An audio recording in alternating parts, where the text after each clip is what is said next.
Seorang bocah kelas 5 SD melakukan tindak kekerasan seksual kepada adik kelasnya. Diketahui korban merupakan siswi kelas 1 SD berusia 7 tahun. Pelaku MB melakukan tindakan kekerasan seksual setelah menendang korban hingga pingsan. Saat korban tak sadarkan diri, pelaku melancarkan aksi bejatnya. Aksi kekerasan yang dilakukan oleh seorang bocah SD itu terjadi di Kecamatan Baron, Nganjuk, Jawa Timur. Kasih Humas Polres Nganjuk, Ibtu Supriyanto, membenarkan adanya peristiwa itu pada Kamis lalu. Menurut Ibtu Supriyanto, tindakan pelaku dipengaruhi kebiasaannya yang kerap menyaksikan konten dewasa di media sosial.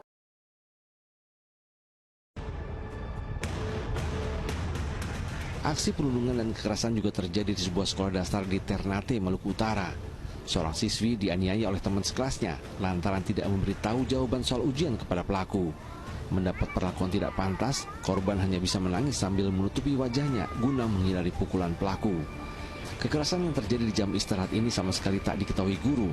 Pihak sekolah dan Dinas Pendidikan Ternate baru tahu setelah video berdurasi 1 menit 41 detik ini viral di jagat maya. Jadi gurunya sudah keluar, terus kejadian itu di dalam kelas. Waktu jam istirahat hari Selasa. Kebetulan sekolah ini kan berlantai 2, jadi posisinya kelas itu di lantai atas. Jadi guru-gurunya di bawah, anak-anak di atas, jadi tidak tahu menahu hal itu. Meski keluarga pelaku dan korban telah menyelesaikan persoalan ini secara kekeluargaan, namun Dinas Pendidikan tetap akan menjatuhkan sanksi pada pihak sekolah. Viral bocah SD yang pindah ke SLB karena dibully bernama Firman. Muhammad Firmansyah berasal dari Salatiga, Jawa Tengah. Ia pindah sekolah ke SLB bukan karena kondisi yang kekurangan, namun karena dibully teman sekolahnya dahulu. Bahkan dari hasil psikotes, Firmansyah rupanya memiliki kecerdasan di bawah rata-rata anak seusianya. Guru-guru di sekolah lama Firman pun sempat memintanya untuk tetap bersekolah di sana. Namun Firman mengaku lebih nyaman sekolah di SLB. Di rumahnya yang sederhana, Firman tinggal bersama ayah dan ibunya. Kasusnya di luar Nurul gak habis pikir, kok bisa ya? Untuk kasus yang pertama adalah kasus pelecehan. Kasus pelecehan ini kan disebabkan dikarenakan si anak tersebut sering menonton film porno atau konten yang berisi pornografi. Untuk kasus ini, sebagai pendidik, kita bisa lebih meningkatkan lagi mengenai pendidikan seks kepada anak-anak SD. Kita bisa memberikan edukasi mengenai seks dengan batasan umur mereka.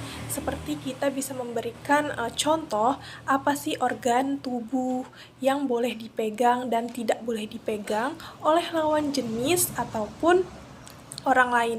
Kita bisa memberikan batasan pribadi diri kita dan memberikan edukasi mengenai perbedaan antara sentuhan yang pantas ataupun tidak pantas, serta memberikan edukasi bagaimana sih cara kita melapor jika itu kejadian pada diri anak tersebut. Untuk kasus yang kedua adalah kasus penganiayaan karena si temennya ini nggak mau ngasih tahu contekan. Di sini itu sebagai pendidik kita harus lebih mementingkan apa sih etika, pendidikan tentang etika, moral, apa sih tindakan mencontek itu termasuk etika yang tidak baik. Kita harus memberikan edukasi kepada siswa-siswi sekolah dasar. Dan kita juga bisa mengajarkan kepada mereka semua tentang nilai-nilai kejujuran, tanggung jawab, dan nilai empati kepada teman. Sebagai guru juga, kita harus memberikan perlindungan kepada anak yang dirundung tersebut. Dan sekolah juga harus memberikan sanksi yang tegas dan sesuai untuk anak yang melakukan perundungan dan anak yang melakukan mencontek. Namun, jika si pelaku ini masih belum berubah, sekolah dan orang tua harus mempertimbangkan hal tersebut dengan membawa anak ini ke ahli bimbingan dan konseling. 3. adalah kasus bullying, di mana kasus bullying ini sering terjadi dan sering kita temukan pada jenjang sekolah dasar, SMP, SMA, bahkan kuliah. Namun di sini kita membahas yang tentang sekolah dasar. Bullying yang terjadi pada kasus ini dikarenakan ada sekelompok anak-anak yang membuli seorang temannya sehingga seorang temannya ini sampai pindah sekolah. Dan mirisnya, temannya ini pindah sekolah ke sekolah luar biasa atau SLB. Sebagai pendidik, kita harus meningkatkan kesadaran lagi tentang bullying. Kita harus memberikan edukasi, apa sih anak-anak kalau kita melakukan bullying, apa sih dampak negatifnya kepada orang yang kita bully itu. Guru dan staf di sekolah bisa memberikan pengawasan yang lebih efektif, di mana kita lebih mengawasi di tempat-tempat yang sering terjadinya bully, seperti di WC, toilet, lalu di kelas, dan yang ketiga itu di luar kelas atau di lapangan sekolah. Pastikan juga guru juga bisa memberikan pengawasan yang cukup pada saat jam istirahat maupun jam di luar kelas. Dan yang paling penting, sekolah juga harus memiliki peraturan yang memberikan sanksi tegas untuk anak yang melakukan bully.